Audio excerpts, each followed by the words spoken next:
지난밤 평안하셨습니까? 4월 15일 목요일 한 절 한 끼 시작하겠습니다. 오늘과 내일 출애굽기 5장 말씀을 볼 텐데요.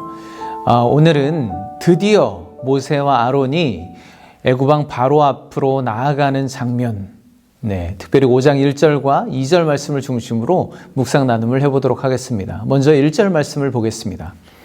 그 후에 모세와 아론이 바로에게 가서 이르되 이스라엘의 하나님 여호와께서 이렇게 말씀하시기를 내 백성을 보내라. 그러면 그들이 광야에서 내 앞에 절기를 지킬 것이니라 하셨나이다. 하나님께서 모세를 통해 애굽왕 바로에게 하신 첫 번째 명령, 그 말씀은 내 백성을 보내라는 선언이었습니다. 그들이 비록 오랫동안 애굽에 종노릇하면서 살아가고 있지만 그들은 애굽왕 바로 너의 백성이 아니라 바로 나 여호와 하나님의 소유된 백성이라고 하나님은 선언하고 계신 것이죠. 여러분은 이 말씀이 어떻게 들려지시나요?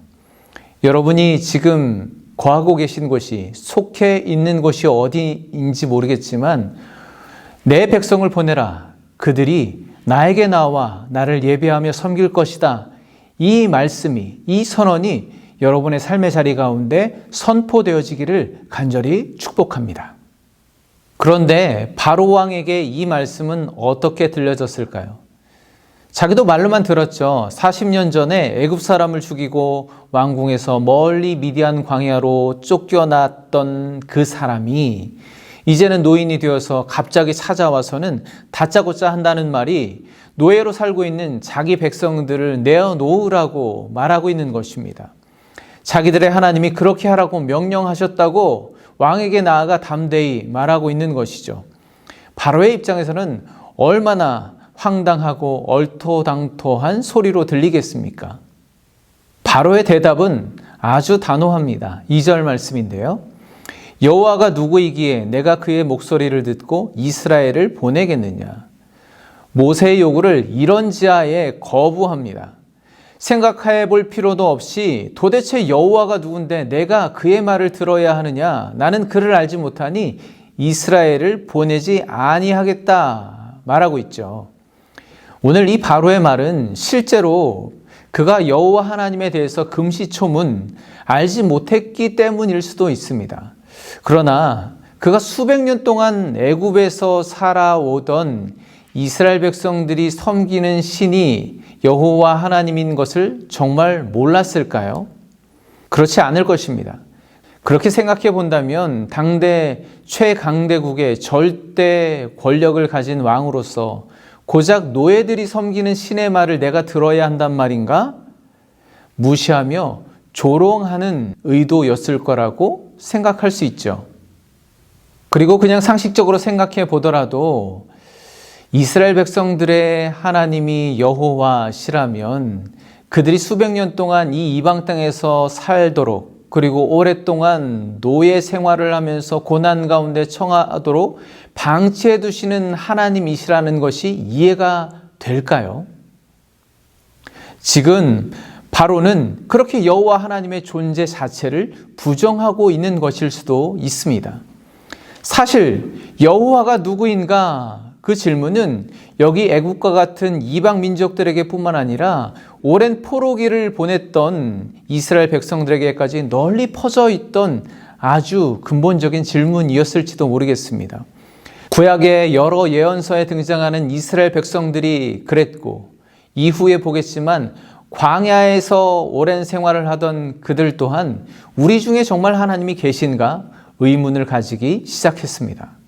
어제 본문을 통해서 본 것처럼 모세와 아론이 모든 이스라엘 백성들 앞에서 지금까지 그들에게 분부한 하나님의 모든 말씀을 전하고 이적을 행하자 그제야 백성이 믿었고 여호와께서 이스라엘을 찾으시고 고난당함을 알고 계셨다 함을 듣고 하나님께 경배했다고 말하고 있습니다.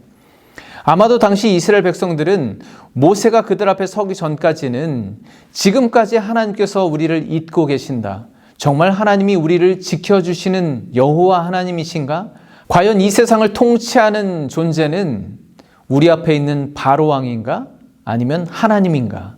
그런 질문을 수도 없이 했을 것입니다. 바로는 모세의 말을 아주 단호하게 거부할 뿐만 아니라 완고하게 반응합니다. 너희가 나를 찾아와서 이렇게 귀찮게 하지 말고 어서 가서 노역이나 하라고 말합니다. 이스라엘의 백성의 수가 많아지고 게을러져서 허튼 소리를 늘어놓고 있다고 합니다. 결국 이 일로 인해서 이스라엘 백성은 이전보다 더 가혹한 노역으로 내몰리게 되었습니다. 하나님의 말씀을 전한 모세의 말을 헛된 것, 거짓말로 만들어서 그들이 다시는 그런 말을 하지 못하도록 하려고 합니다. 상황이 이렇게 되고 모세와 아론이 이스라엘 백성 앞에 돌아갔을 때 그들은 과연 어떤 입장에 놓이게 되었을까요? 어쩌면 표면적으로 볼 때는 40년 전 모세의 입장으로 다시 돌아가지 않았을까라는 생각을 해보게 됩니다. 바로에게 냉담하게 단호하게 거절당하고 혹을 때려다가 혹을 더 붙여서 돌아온 격입니다. 모세를 믿고 하나님을 경배했던 백성들은 그로 인해 더 가혹한 노역과 어려움에 몰리게 되었으니 이제 그를 믿고 하나님을 예배하는 대신 원망과 분노로 가득 차게 되었을 것입니다. 여러분, 우리가 하나님의 말씀대로 순종하여 살다 보면 어려운 문제가 해결되고 또 길이 열릴 것 같지만 그렇지 않은 경우가 훨씬 더 많이 있습니다. 오히려 더 복잡해지고 이쪽 저쪽 사방으로 나아갈 길이 다 막히고 이제는 운신의 폭이 점점 좁혀오는 것을 우리가 경험하게 되죠. 그리고 방향도 잃어버리는 것 같습니다. 세상은 말합니다. 너를 그렇게 고난 가운데 내버려두는, 방치해두는 그 하나님이 도대체 누구냐? 그런 하나님이 정말 믿을 만한 존재냐? 존재하기는 한 거냐? 세상 속에서 살아가고 있으니 세상의 방법대로 세상의 순리에 맞춰 그렇게 열심히 살아갈 것이지 도대체 계시지도 않는 하나님을 왜 찾는 것이냐? 그러다 보면 차츰 나 자신도 하나님을 예배하던 삶이 원망과 분노로 변하고 하나님이 정말 나와 함께 계시는 것인가? 의심이 싹트기 시작합니다. 혹시 여러분이 그런 상황 가운데 계시지 않습니까? 그럴 때 우리가 반드시 기억하고 붙들어야 할 말씀이 있습니다. 오늘 모세를 통해 바로에게 선언하셨던 그 말씀, 내 백성을 보내라. 그러면 그들이 광야에서 내 앞에 절기를 지키리라. 하나님은 우리를 당신의 백성이라 부르십니다. 우리를 향하신 하나님의 마음이 바로 그것입니다. 너희는 나의 소유된 백성이다. 너희를 둘러싸고 있는 그 문제와 고난 가운데서 나와 나를 예배하게 만들 것이다. 하나님은 선포하고 계십니다. 그런데 하나님께서 직접 문제 가운데, 고난 가운데 이스라엘 백성을 꺼내시면 될 텐데 왜 굳이 모세를 통해서 바로에게 그렇게 선언하게 하실까요? 그 말씀은 바로와 같은 세상의 가치와 권세자들에게 뿐만 아니라 바로 우리 자신에게 먼저 들려지고 확신되어져야 하는 말씀이기 때문입니다. 오늘도 그 말씀을 단단히 붙드시고 믿음으로 나아가는 자들에게 승리를 주시는 하나님을 기대하시고 만나시는 복된 하루 되시기를 간절히 축복합니다. 내일 다시 찾아뵙겠습니다. 감사합니다.